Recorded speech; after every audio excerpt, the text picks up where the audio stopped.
عزیزان محترم، ماہ رجب کے ایک اور مبارک دن میں سے ایک اور مبارک شب کہ جہاں امام حسین علیہ السلام کے گھر کے اندر ایک ایسا چراغ روشن ہو رہا ہے جو تا قیامت تک بشریت کو خدا سے رابطہ سکھانے آ رہا ہے۔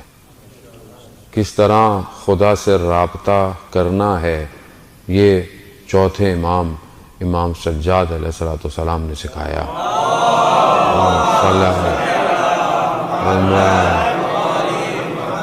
ہر امام نے اپنے دور میں اپنے دور کی مشکلات سختیوں کو مد نظر رکھتے ہوئے انسانیت کی تربیت کی ہے اور اس کے اقدامات کیے ہیں۔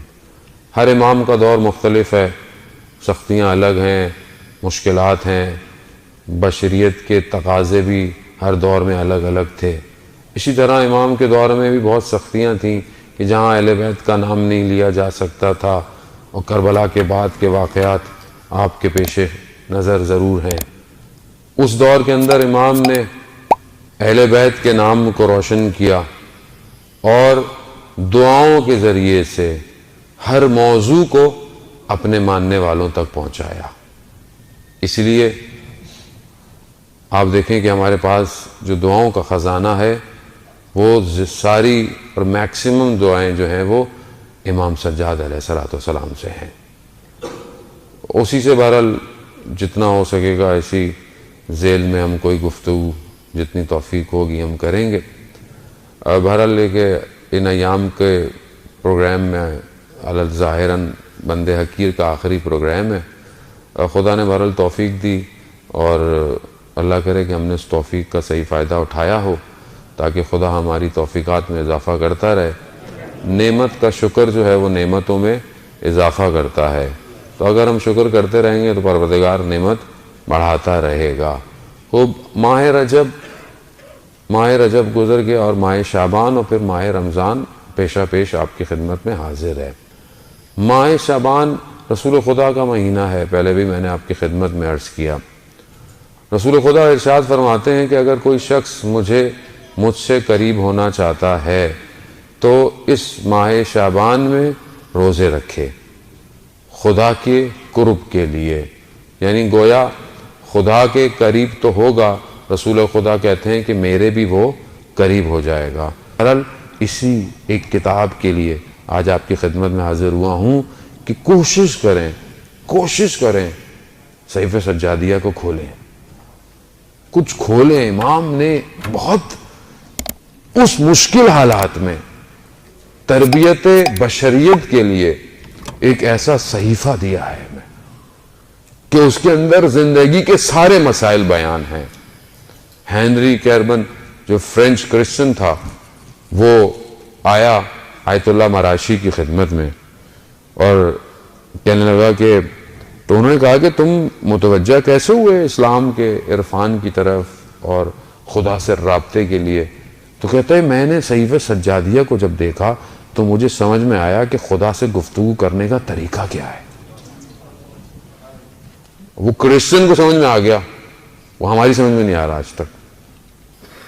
علماء بیان کرتے ہیں مفاتیح الجناح تو سب کے پاس ہی ہوتی ہے نا، نہیں ہوتا اپلیکیشن سب کے پاس ہے۔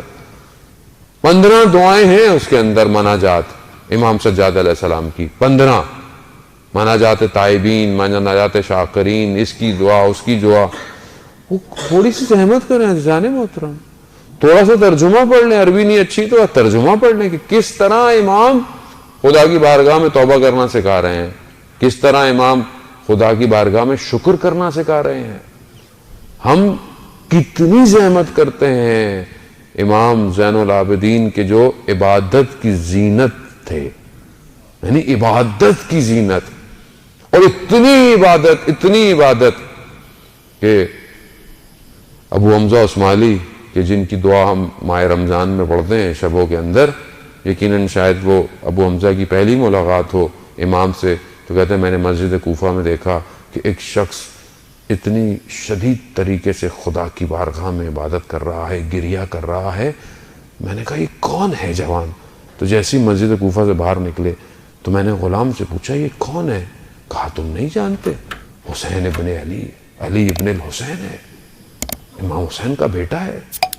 تو اس وقت کہتا میں امام کی خدمت میں گیا تو امام نے کہا کہ اگر کسی کو پتہ چل جائے مسجد کوفہ میں عبادت کرنے کا ثواب تو اپنے سینے کے بل چل کر آئے گا۔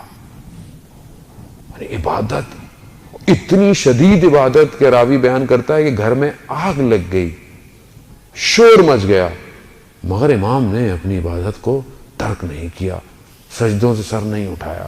تو کہا مولا آپ متوجہ نہیں ہوئے، آگ لگی ہوئی تھی؟ تو امام فرماتے ہیں کہ دنیا کی آگ سے زیادہ قیامت کی آگ خطرناک ہے۔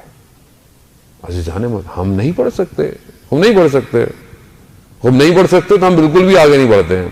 تو یہ تو نہیں کہا کہ یہی نہیں پڑھ سکتے تو کم از کم اول وقت میں تو نماز پڑھ سکتے ہیں، کم از کم انسان اول وقت میں تو پڑھ سکتا ہے، اگر ویسی نماز نہیں پڑھ سکتا۔ امام عبادت کر رہے تھے، امام کی آواز سرک گئی، راوی نے کہا بعد میں کہ مولا آپ نے دھیان نہیں دیا، آپ کی آواز ہٹ گئی تھی۔ تو امام فرماتے ہیں مگر تم نہیں جانتے کہ میں کس کے مقابل کھڑا ہوا تھا، اور ابھی میں یوں کر رہا ہوتا ہوں، یوں کر رہا ہوتا ہوں، یوں کر رہا ہوتا ہوں۔ مکروہات ہیں، راضی نہیں ہے۔ آپ اپنے کمپنی کے سی او کے سامنے کیسے کھڑے ہوتے ہیں؟ ٹائی بالکل سیدھی کر کے، سلوٹے نہ آئیں، ہاتھ میں فائل بالکل صحیح ہو، بالکل سیدھے آپ بیٹھے ہوئے ہوتے ہیں۔ کون ہے کمپنی کا سی او؟ کتنے پیسے دیتا ہے آپ کو؟ کتنے دے دے گا آپ کو؟ کتنی گاڑی، کون سی گاڑی دے گا آپ کو؟ مگر جو ان اللہ علی کل شیء قدیر ہے، اس کے سامنے میں کیسے کھڑا ہوں؟ تو راوی نے کہا مولا ہم کیا کریں، ہماری تو ایسی نمازیں نہیں ہیں۔ تو کہا مستحبات پہ عمل کر کر اپنی نمازوں کو آگے بڑھاؤ، یعنی جب نماز پڑھے، واجب پڑھے، تو اس کے بعد مستحبات بھی ادا کرے انسان، جتنی ہو سکتا ہے انسان کو کرنی چاہیے۔ جانے محترم وہ اللہ اکبر کیا، اٹھ کے بھاگ گیا۔ مانگو، مانگنا تو ہے ہی نہیں۔ اکثر لوگ مان صاحب خدا سے کیا مانگے، مگر خدا کو پتہ نہیں ہے۔ خدا کو سب پتا ہے عزیزان محترم، مگر خدا چاہتا ہے کہ بندہ مجھ سے مانگے، مگر ماں نہیں جانتی بچے کو دودھ کی ضرورت ہے۔ بچہ روتا کیوں ہے؟ جب روتا ہے تو اپنی بھوک کی شدت کے احساس کو متوجہ کرواتا ہے، مگر ماں جانتی نہیں ہے بھوکا ہے، لیکن جب تک روتا نہیں ہے اسے نہیں دیتی ہے کھانا۔ چھوٹا سا بچہ بھی بول نہیں سکتا۔